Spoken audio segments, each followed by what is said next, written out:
when my wife called. She was freaking out because she'd found these huge paw prints in her garden. Each print was bigger than her hand. I heard trees being shaken and snapped. No human could do this. A loud screech came from the woods west of me toward the lake. Hiding behind a tree, it was translucent gray, white. It was on two legs. As soon as we saw it, ran at us. Oh, hell no to that. Dogman, Bigfoot, the pale crawler, all these cryptids we've come to know and fear.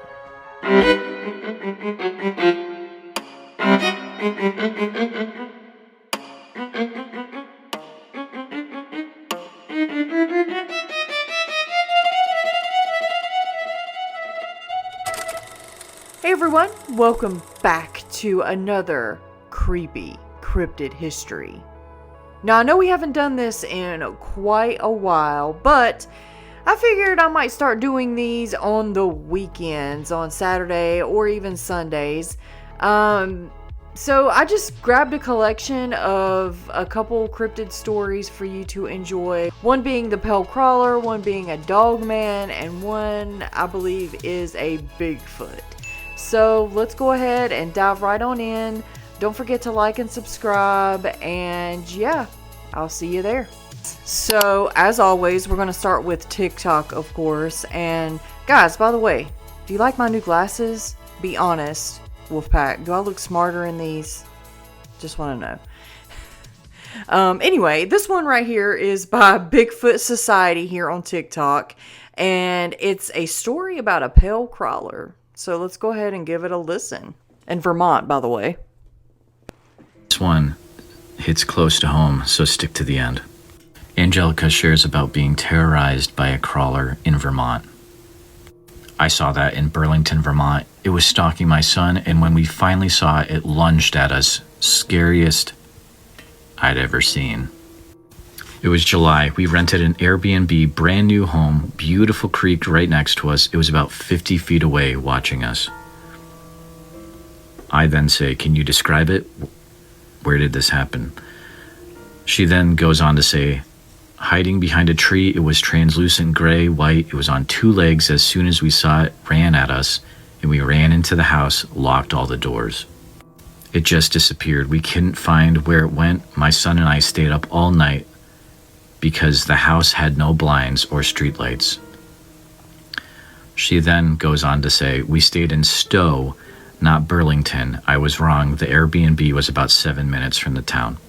So if you're in Vermont, in Stowe, which I grew up in New England, and I know how nice a town that is, you better watch your back if you're trying to have a nice vacation, because there's pale crawlers up there. Allegedly. So let me know in the comments if you've also had encounters of weird things in Vermont, especially pale crawlers. This one. Oh, hell no to that. Guys, what would you do if you seen a pale crawler? That's like, to me, I mean, besides Dogman, that is like the scariest cryptid ever. Like, I think I told y'all about the dream I had about a pale crawler. I don't know why this thing keeps sliding down again, but I've tightened it up like several times, so sorry if that keeps sliding down. But yeah, I've had like a couple dreams about pale crawlers now, and they are just, I don't know what it is about them, like just the sheer creepy length and lankiness, and just the ghostly color, and like the alien type. It's just creepy. Okay guys, so we have already meandered our way on over to YouTube for these next two stories. Now this one right here is by Dr. Whisper, and it's from the video 5 Maryland Dogman Encounter Stories. Now we're just going to be sharing one out of these 5 clips, so you know what I always say. Go to these YouTube and TikTok creators, give them a like, give them a subscribe if you haven't already. And while you're at it, go ahead and give my video a like and me a subscribe. Thanks, guys. Y'all, this one has some really good ambience Last September, I was working my usual FedEx route in Carroll County, Maryland. My wife and I have lived out here for about 11 years now, on 6 acres backing up to Thompson's farm. They rotate between corn and soybeans most years. It's quiet, lots of space between neighbors, which is exactly what we wanted when we moved out of Westminster. Nothing weird ever really happened out here. I mean, we get the usual stuff. Foxes trying to get into the trash, deer eating my wife's garden, teenagers racing their trucks down the back roads at night. But that's about as exciting as it gets. I drive for FedEx, so I'm up at 4 a.m. most days. You get used to how things are supposed to look and sound that early in the morning. We've got 2 labs, Lucy and Max. Lucy's the older one, she's 9 now, and Max is 7. They're good dogs, real mellow. Lucy's got a bit of arthritis these days, but she still likes chasing rabbits out of the garden. Max follows her around like he's still a puppy. That fall had been pretty normal. Thompson's corn was getting tall, ready for harvest. My wife was working from home doing medical billing like usual. I was doing my regular route, mostly deliveries around Westminster and Manchester. The only thing different was the dogs started getting kind of clingy around the beginning of September. Not in a crazy way, just sticking closer to us than normal. Then one Tuesday morning in September, something odd happened. I got up at my usual time to let the dogs out. It was still dark, probably around 4 a.m. Usually they race straight out to do their business and check the yard for rabbits or whatever else got in overnight. But that morning, they just stood in the doorway. Max had his tail tucked down, which wasn't like him at all. Lucy started this low whining sound. I figured there might be a fox in the yard. We get them sometimes, and normally the dogs go crazy barking at them. But they weren't barking, just standing there. I turned on the floodlight over the deck. It lights up most of the yard, and you can see to the edge of the woods pretty clearly. Didn't see anything unusual, though. I had to get ready for work, so I took them around to the side yard where we have a fence. They did their business real. Okay, guys. This, my battery has gone dead in my earbuds. So, yeah. I guess we're gonna keep listening to this, but I'm just gonna have to edit the audio a bit. And this thing keeps, like, what the heck is going on today, man? The door. I didn't think too much about it. Dogs get weird sometimes about random stuff. The rest of my day was normal. Did my usual route, mostly residential deliveries and a few business stops in Westminster. My wife texted me in the afternoon about finding something in the backyard, but I figured it was probably another groundhog hole or something. We'd been having problems with them digging under the shed. When I got home around 6, my wife showed me what she'd found. There was a dead deer behind our shed, about 30 feet from the woods. Now finding a dead deer isn't that weird around here. We get deer all the time, and sometimes they get hit by cars on the road and wander off to die. But this one was strange. It was torn up pretty bad, but the weird part was how it was positioned.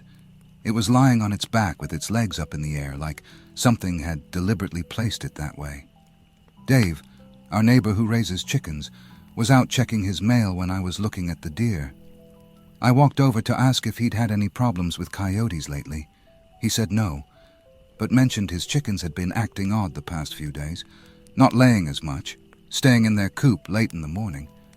He figured maybe there was a fox denning nearby.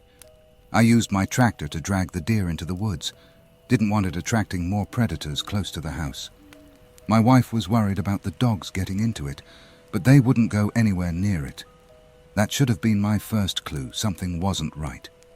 Labs will roll in just about anything dead they find, but Lucy and Max wouldn't even look at it. That night, we were watching TV, probably around 11. Both dogs were asleep in their beds in the living room. Suddenly, they both got up at the same time and started staring at the sliding glass door that leads to the deck. They weren't barking or growling, just staring with their ears up. It was weird enough that I muted the TV to listen. There was definitely something moving around on the deck. The motion light didn't come on though, which was strange because it usually picks up even small animals. Whatever was out there sounded big. You could hear the deck boards creaking. I grabbed my flashlight, one of those big mag lights, and went to check. The dogs wouldn't come with me, which was another red flag. These are the same dogs that bark their heads off at squirrels, but now they wouldn't even come to the door. When I got to the door, I couldn't see anything on the deck. But there was this smell. Not like a skunk or anything normal like that. It was musty and kind of sweet, but in a bad way. Like if you've ever forgotten meat in your trunk after grocery shopping. Kind of like that, but worse. That was just the beginning of what turned into the weirdest and scariest few weeks of my life. After that night on the deck, things got strange fast. The next morning I was doing my usual FedEx route when my wife called. She was freaking out because she'd found these huge paw prints in her garden. Each print was bigger than her hand. The strangest thing was, they started in the middle of the garden, as if whatever made them had just appeared there. A few days later, I was loading up my truck around 4:30 a.m. I heard this weird noise from the cornfield. Hard to describe it. Kind of like when someone's trying not to laugh but can't quite hold it in. Except it was deep, really deep, and it went on for way too long. I got in my truck and turned on the headlights. The corn was moving differently than when deer run through it. The stalks were swaying in this weird pattern, then they just stopped. Everything got quiet except for this sound like heavy breathing. It was completely dark between the corn rows, but I kept feeling like something was watching me. That weekend, my wife's friend from work came over with her kids. They were playing in the backyard while we talked on the deck. Her youngest, he's maybe 4, kept staring at the cornfield and waving. His mom asked who he was waving at, and he said, "The big dog that stands up." My wife looked at me, but I just changed the subject. The corn was getting close to harvest time, and every morning there'd be these big sections pushed down. These were random spots, and the stalks weren't broken. They were pushed flat like something heavy had been lying there. The dogs wouldn't go out at night anymore. We had to walk them on leashes in the front yard, and even then they'd do their business quick and pull us back to the door. We started hearing this scream at night. We're used to fox and bobcat screams around here. This was deeper, somewhere between human and animal. The local hunting group started asking around if anyone else had heard it. Then one morning in October, I was checking our property line and found something that still bothers me. At the edge of the field, there was this old oak tree. About 8 feet up, something had carved these lines in the bark. They were carefully carved, 5 vertical lines with one crossing through. Under that was this arrow pointing right at Thompson's old barn. A week later, I was doing a late delivery. The GPS took me down this back road I don't usually use. As I passed Thompson's barn, my headlights caught something. It was on 2 legs, and when my lights hit it, it turned to look at me. The eyes caught the light, glowing amber. Then it grinned at me. Not just animal teeth, an actual human-like grin. I noticed our garden gnomes at its feet, all 3 of them. We'd had those gnomes for years, and they'd gone missing one by one over the past month. It picked one up, real careful, and set it on the barn's window ledge. Then it walked into the barn. We moved out that weekend, just packed what we could carry, and went to my wife's parents' place. Never even went back for the rest of our stuff. The real estate agent sold the house as is. The new owners cleared a bunch of the woods and tore down Thompson's old barn. They've got kids who play in that yard now. Sometimes I wonder if they ever found those old garden gnomes in the barn. But I don't drive down that road anymore, even in daylight. We bought a house in a development where the backyards are just normal yards with fences and swing sets. Wolfpack, that was such a scary story and very, very good. I liked it. That was pretty good in my opinion. But what would you do if there was like a dog man in your backyard? Let us know in the comments below. Okay, guys, so this last story is actually by Dixie Cryptid here on YouTube, and it's from the video 12 Bigfoot Stories, Best of Dixie Volume 8. And like always, go give them a like, go give them a subscribe if you haven't already, and let's go ahead and give it a watch. Of course, we're only listening to one clip out of this, so let's go ahead. This is a story from Butch, and Butch has had several run-ins with Bigfoot. And this is a series of encounters he had in a area where he likes to hike. He doesn't tell me where this is, and that's fine.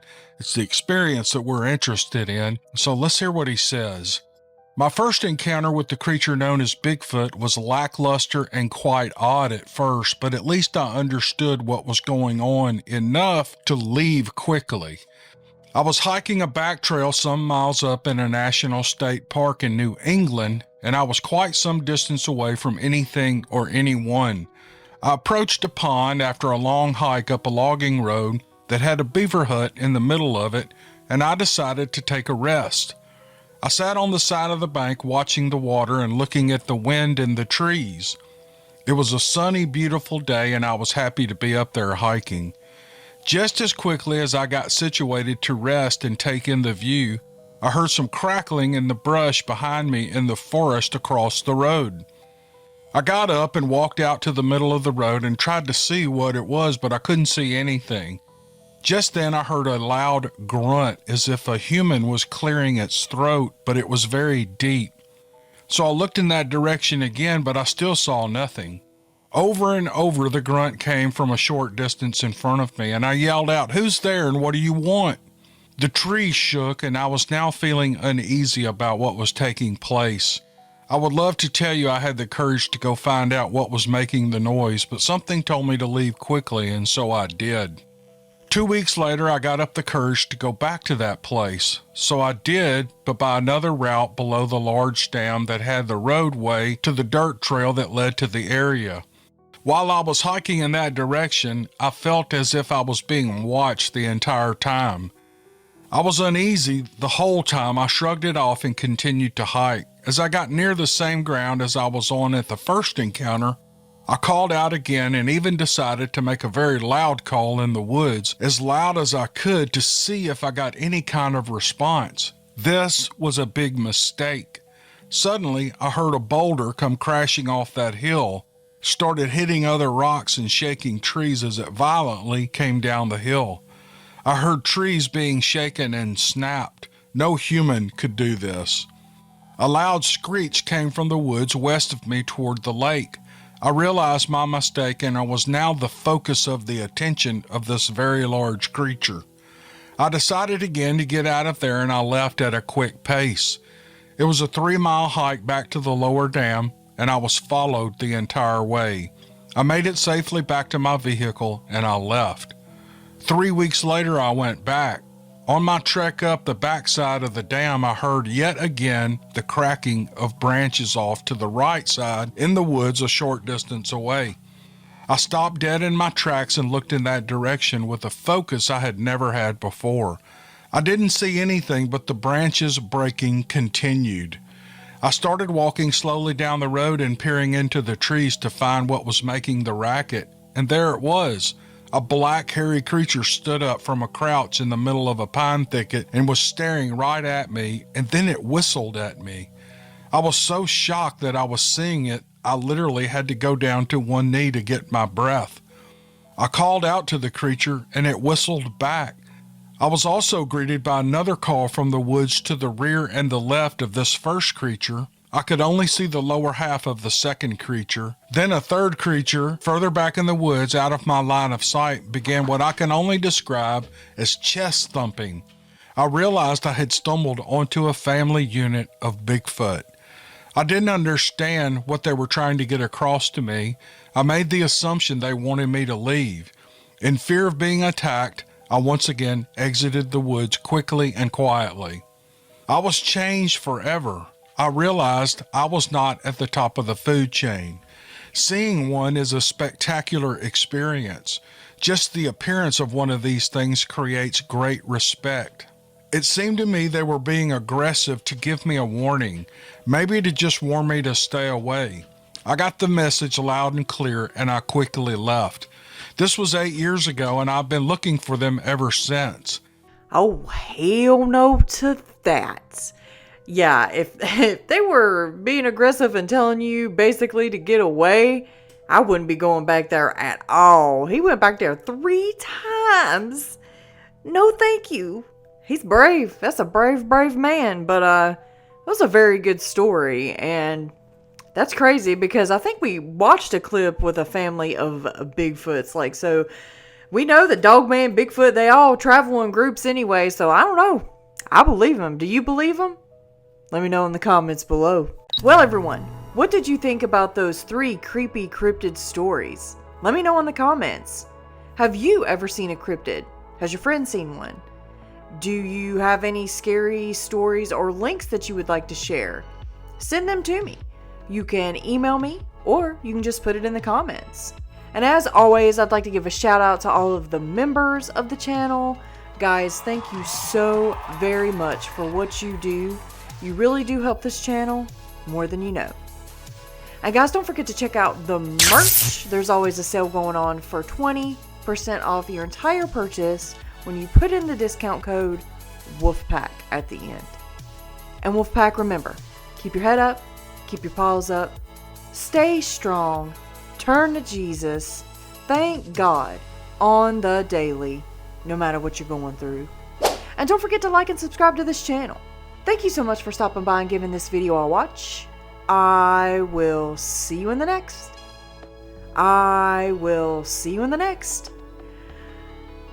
Bye.